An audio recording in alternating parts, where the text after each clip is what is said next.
नमस्कार, 2SM studio में आपका स्वागत है।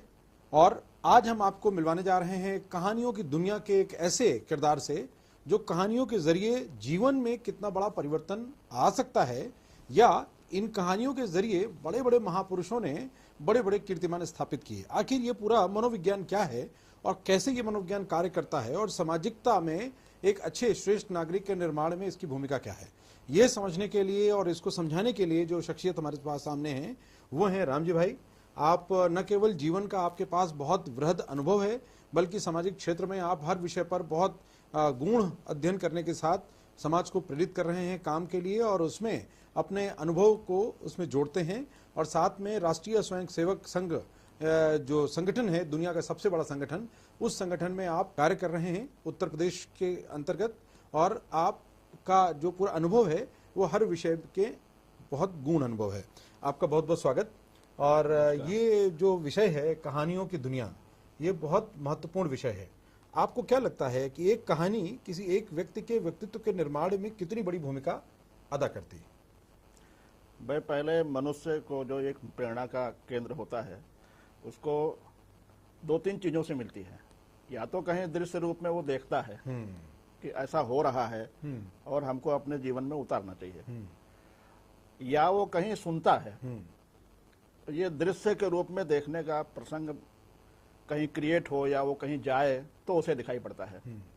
सुनने के लिए तो उसे घर में बड़े लोग, अपने मित्र हैं या स्कूल कॉलेज में कहीं हैं, वो कहीं सुनने को ज्यादा मिल जाता है, देखने के लिए कम मिलता है। दो चीजों से आदमी सीखता है ज्यादा। और कई बार छोटी छोटी समस्याएं हम कहानी के माध्यम से उसको सुना करके उसको एक प्रेरणा देते हैं, और उसे मार्ग मिलता है और वो अपने जीवन को सुधार लेता है। जैसे एक कहानी सुनाता हूं मैं। एक परिवार है, उसका एक छोटा बच्चा है, 8 महीने का रहा हो या 1 साल का रहा हो। वो एक पिकनिक पे निकलता है, अपनी कार में बैठ के जा रहा था।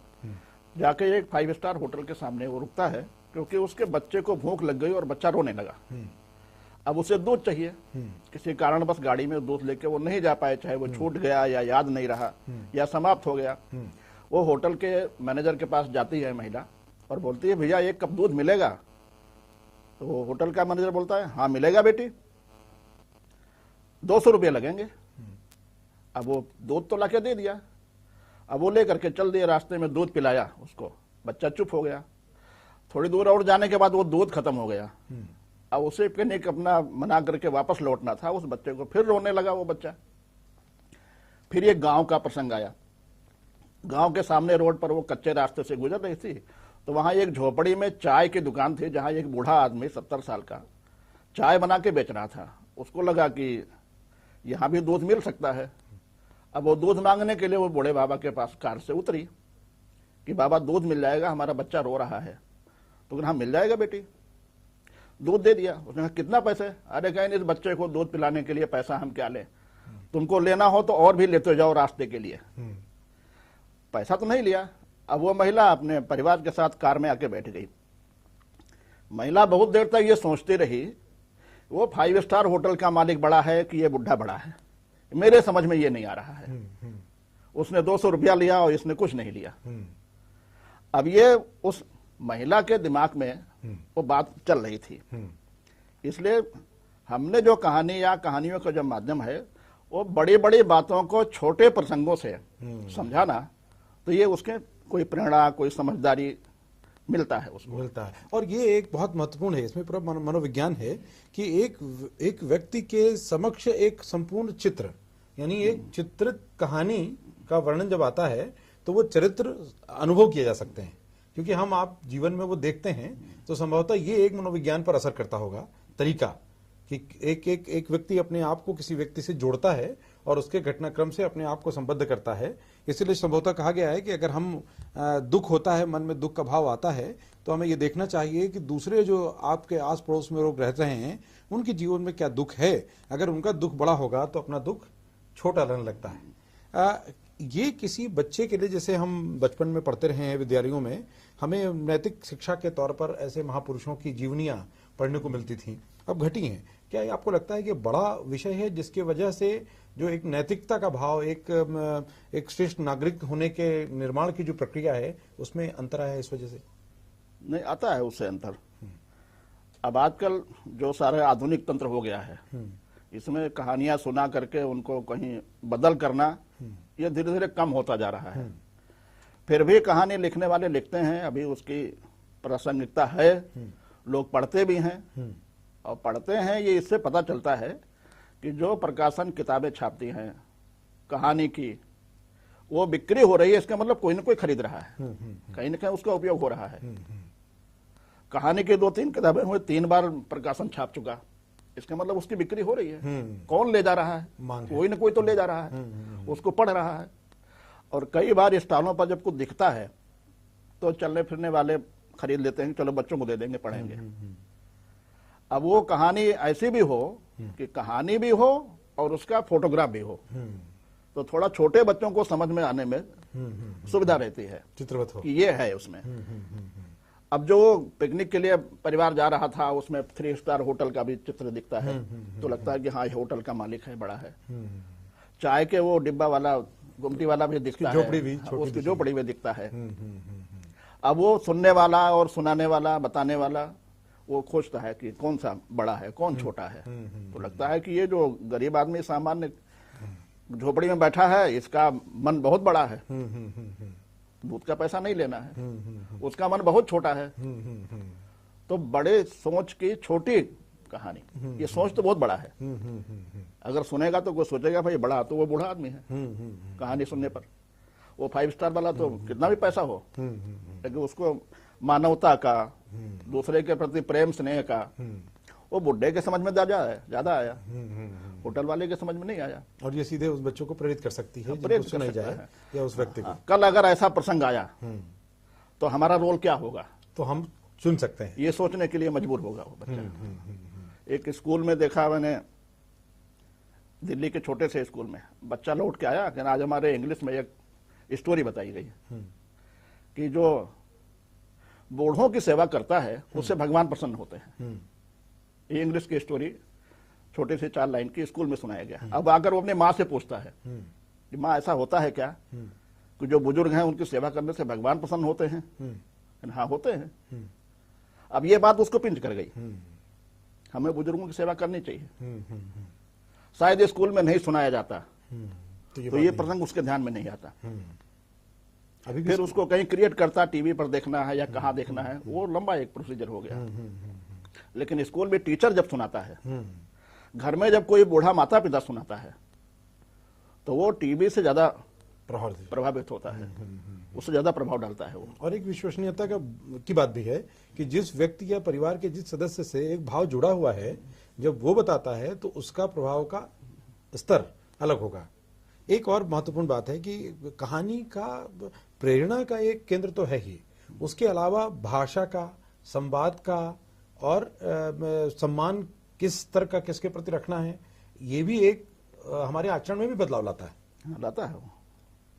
आपके जीवन में सबसे बड़ी कहानी कौन सी जिसने आपको बड़ी प्रेरणा दी, या कौन कौन सी कहानियां? क्योंकि आपके जीवन में बहुत सी कहानियां होंगी। नहीं, बहुत सारी कहानी है, और हमको जो किसी से देखता है, एक कहानी तो किसी न किसी घटनाओं से गढ़ने वाला कहानी गढ़ता है।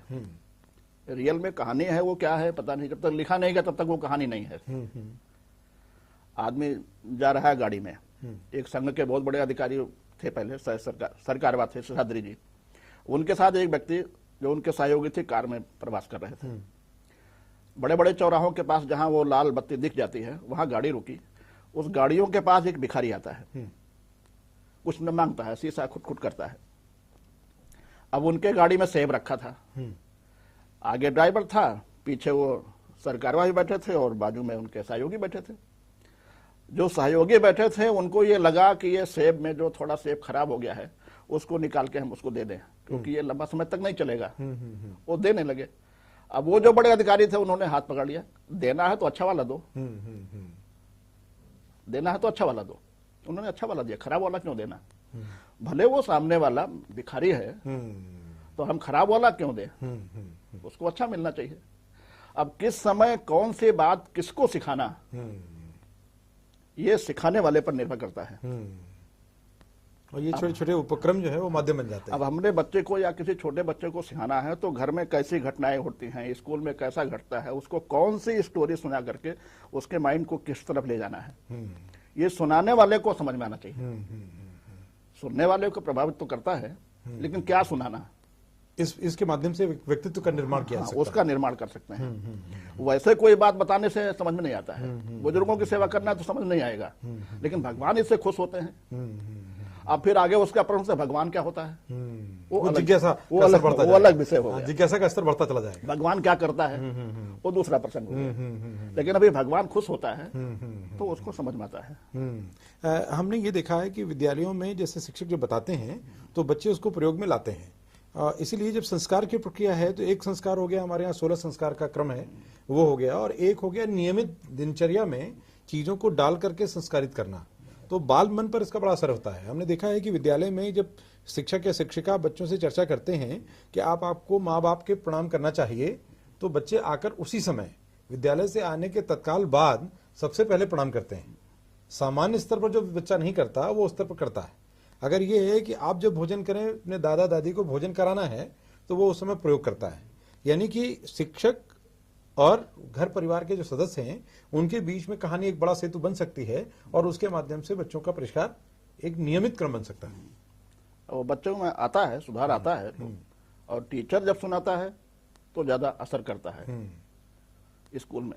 वैसे कोई रास्ता चलते कोई चीज बात बताइए, बच्चा नहीं समझेगा। स्कूल में बताया गया है वो ज्यादा प्रभावित होता है।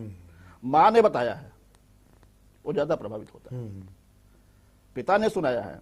अब बहुत पहले तो पुराने जमाने में होता था, ऐसा तो हम नहीं कह सकते हैं, लेकिन माँ बाप और छोटे बच्चे रहने का प्रसंग ही कम आता है एक साथ। किसी न किसी कारणवश, चाहे वो ट्रेंड बदला हो, चाहे एजुकेशन का सिस्टम बदला हो, या कॉलेज का प्रभाव बदला हो, नहीं तो पहले माँ बाप के पास बच्चा सोता था और सवेरे उठ के उसको कहानी सुनाते थे लोग। आज कहानी अधूरी रह गई तो कल, इसके आगे कल क्रम चलता था। फिर उसको जैसे धारावाहिक होता है एक, तो कल क्या हुआ था वहां से फिर शुरू करेंगे।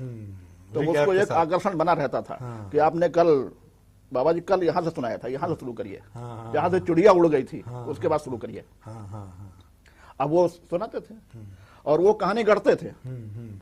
रियल में कोई कहानी नहीं है, लेकिन फिर भी इसको कह रहा है तो सुनाना है। अब उसको तो कोई शेर का, कहीं बंदर का, कहीं आदमी का, कहीं किसी का, लेकिन सुनाने वाले के मन में ये जरूर रहता है कि हम ऐसे ही सुनाएं जिससे संस्कार मिले इसको, जो परिवार है, समाज है, उसके लिए कोई प्रेरणा मिले, ऐसे ही सुनाना।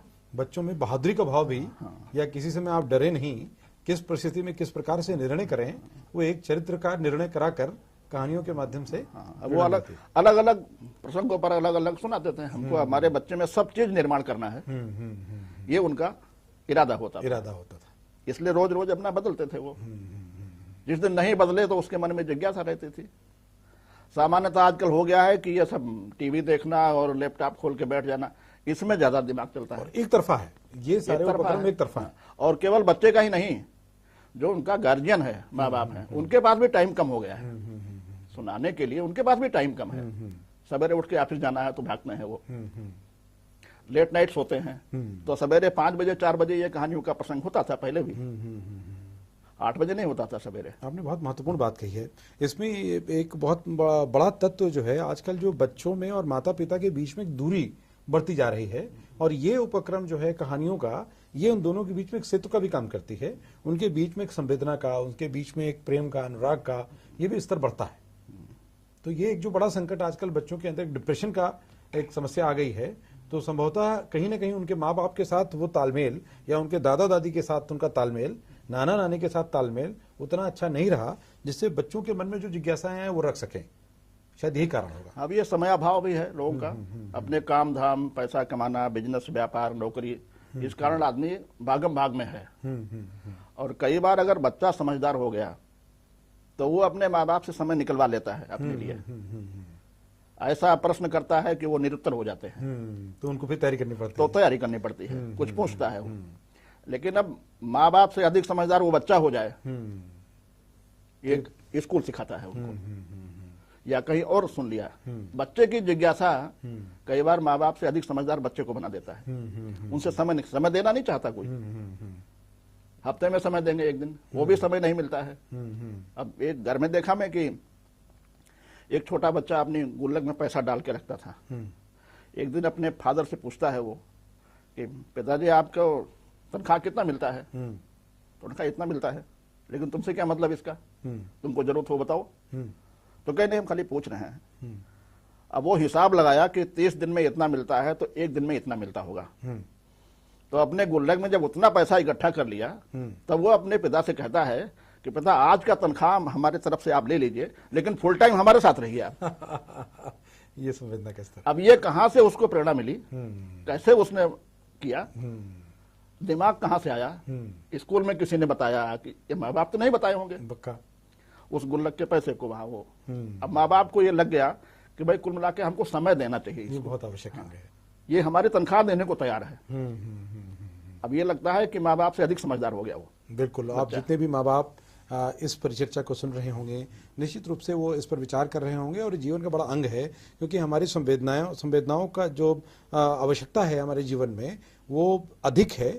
एक दूसरे के संपर्क में रह करके एक दूसरे से संवाद करना और एक दूसरे से अपने विचारों का आदान प्रदान, ये बहुत से समस्याओं के समाधान के दिशा में मददगार होता है। और इसमें अगर आपने कहानी जैसे तत्व को शामिल किया तो इससे आपके जीवन में एक रस भी आएगा, आपके रिश्तों में एक मधुरता आएगी और आपसी सामंजस्य और बेहतर होगा। और इस दिशा में हम आपको कहानियां सुनाते रहेंगे राम जी भाई के मुखारबिंद से। और आपने बहुत से कहानियों का संकलन भी किया है और आप में से जिनकी ज्यादा रुचि होगी, जल्द ही आपकी पुस्तक इन कहानियों के स्वरूप को एक साथ लेकर आप सबके लिए हाजिर होगी, जिसमें जीवन के तमाम अनुभव और जीवन के तमाम अनेक अवसर जो आते हैं, जिनमें हम सुख और दुख दोनों को देखते हैं, उनसे निकली हुई कहानियां हमें प्रेरणा भी देंगी, हमें पोषित भी करेंगी और हमें संबंधों के तमाम अवयवों को समझने में मददगार भी होंगी। और जीवन जो मुश्किल कहा जाता है वो थोड़ा सरल लगने लगेगा, थोड़ा रुचिकर लगने लगेगा और संभवतः है उससे हम सबके जीवन में एक बड़ा परिवर्तन देखने को मिले और हमें उसका लाभ हो। राम जी भाई, अब आगे आप कौन सी कहानियां सुनाने वाले हैं और ऐसी कहानियां कैसे सुनना चाहिए और सुनने के बाद क्या करना चाहिए पेरेंट्स को अपने बच्चों के साथ, ये भी आपसे चाहेंगे कि आप बताएं उन्हें। नहीं, सुनने के बाद तो उनको अपने पेरेंट्स को सुनाना चाहिए, कहानी पढ़ करके सुनाना चाहिए। और कई बार कहानी तो एक किताब में 150, 100, 200, 500 लिखी होंगी, कई बार आसपास की छोटी छोटी घटनाएं एक छोटी कहानी का रूप ले लेती हैं। उससे घर के गार्जियन से उसको कहानी बना सकते हैं उसको सुनाने के लिए, तो वो कर सकते हैं लोग। जीवन के जो महत्वपूर्ण चरित्र हैं, प्रकृति के चरित्र, जीव जंतु हैं, पक्षी हैं, उनको भी जोड़ सकते हैं और कहानियों की रचना में अपने बच्चों को साझेदार बनाएं तो शायद ये और ज्यादा बेहतर होगा। चलिए शुरू करते हैं कहानियों के संसार की इस प्रक्रिया को आज से, अभी से। और आगे कहानियों का क्रम राम जी भाई के साथ जारी रहेगा और हम आपको लाते रहेंगे कहानियों की दुनिया से चुनी हुई कहानियां आप तक पहुंचाते रहेंगे और आपके बच्चों के लिए एक थाती हम जुटाते रहेंगे। आज के लिए इतना ही और हम फिर मिलेंगे। आप हमारा चैनल सब्सक्राइब करना मत भूलिएगा और साथ ही जो घंटी है वो जरूर दबाएं। ये घंटी आपके दरवाजे पर अलग अलग कहानियों की दस्तक देने में मददगार होगी। आपसे कोई भी कहानी छूटेगी नहीं और हम बार बार आमंत्रण करेंगे राम जी भाई का। आज के लिए आपको बहुत बहुत धन्यवाद हमारे स्टूडियो में आने के लिए और आप सबका भी इस कहानी को देखने, सुनने और दिल में इस बात का इरादा बनाने के लिए कि आप अपने बच्चों तक इसे पहुंचाएंगे। नमस्कार।